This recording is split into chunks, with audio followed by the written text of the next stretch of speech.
I'm Dave Kluge with Football Guys, and I am here to discuss two players who are trending up and two players who are trending down in fantasy football right now, and give you some advice on what you should be doing with these players going forward. If you have not already, be sure to subscribe to our YouTube page. That's youtube.com/footballguys. We're bringing you these short videos in season almost every single day, but you can also find all of our full-length shows like the Audible, the Launchpad, the DFS Power Grid, and so much more. Give us a thumbs up so some other people can find this video, and if you got something to add, drop it below. youtube.com/footballguys. Thank you so much for subscribing. Now let's go ahead and dive right in. And the first guy I want to talk about, who is trending way up, is Tua Tagovailoa.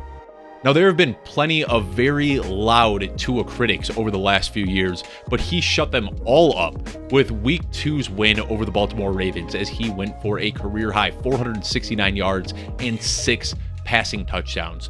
Through 2 weeks into this fantasy football season, he already has 55.7 fantasy points. Just mind-blowing numbers from the year 3 quarterback.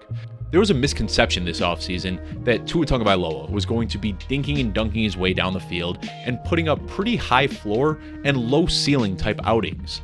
And if you are looking strictly at his ADOT, you might think that that is the case. He's averaging just 8 yards per pass attempt, which is pretty middle of the road. But when you look at his numbers on pass attempts that have gone 20 plus yards downfield, that's when the numbers really start to speak for themselves. According to PFF, there is only one quarterback who has a higher clip of deep pass attempts and a better grade, and that is Tom Brady. There is only one quarterback who has just as many pass attempts as Tua Tagovailoa and a better completion percentage, and that's Justin Herbert. When you're looking at the touchdown to interception ratio, again, there is one quarterback that is up there with Tua Tagovailoa, and it's Lamar Jackson. It's a small sample size as we're only looking at 2 games, but Tua Tagovailoa has been lights out so far this season and should be valued as a top 10 quarterback going forward. The next guy I'm going to talk about got hot last offseason, but it is translating into the 2020 year, his year 2 campaign. I'm talking about Amon-Ra St. Brown. He just came off his 8th consecutive game with 8 or more receptions and a touchdown. Now, there have only been 3 players in NFL history, counting Amon-Ra St. Brown, who have ever had 8 or more receptions in 8 consecutive games, and we're looking at Michael Thomas and Antonio Brown. Amon-Ra St. Brown just joined some elite company there and did it with a touchdown to boot in every single game. Dating back to last season when he started getting hot, he has pulled a 30% target share or higher in each of these 8 games. He's averaging 24.6 PPR points per game in these last 8 games. Last week, Stephon Diggs, Jalen Waddle, and Tyreek Hill were the only guys that outscored Amon-Ra St. Brown. Now, I don't want to get too crazy and say that he belongs in that elite tier with Justin Jefferson and Cooper Kupp and Jamar Chase, but you can make a strong argument that he belongs there. At least he should be valued with the Stephon Diggs and Devontae Adams of the world. Regardless of where you put him in your rest of season rankings, Amon-Ra St. Brown is a top 10 wide receiver going forward. Now for the not so fun part, and we're going to talk about guys who are trending down. And the first guy I want to talk about is the GOAT himself, Tom Brady. Now, I don't have any major concerns with the Buccaneers team as a whole. They have a very strong defense, and despite all of the injuries on their offensive line, they've looked relatively sound. But this just isn't the same offense that we've seen Tom Brady operate in for the last 2 years.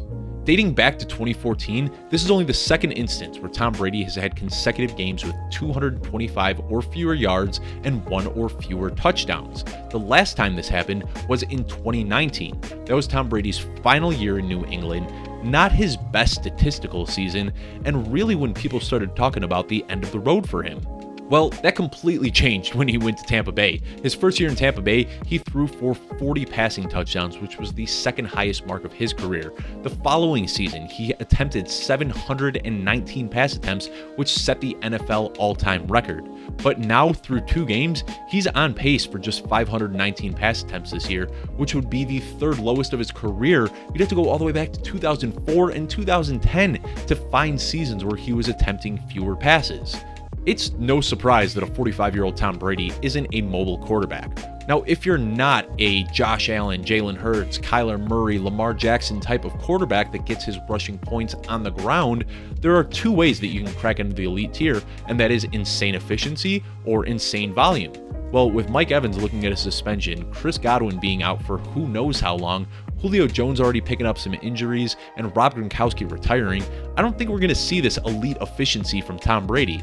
And the pace that he's at right now probably means that we aren't going to see the elite volume either.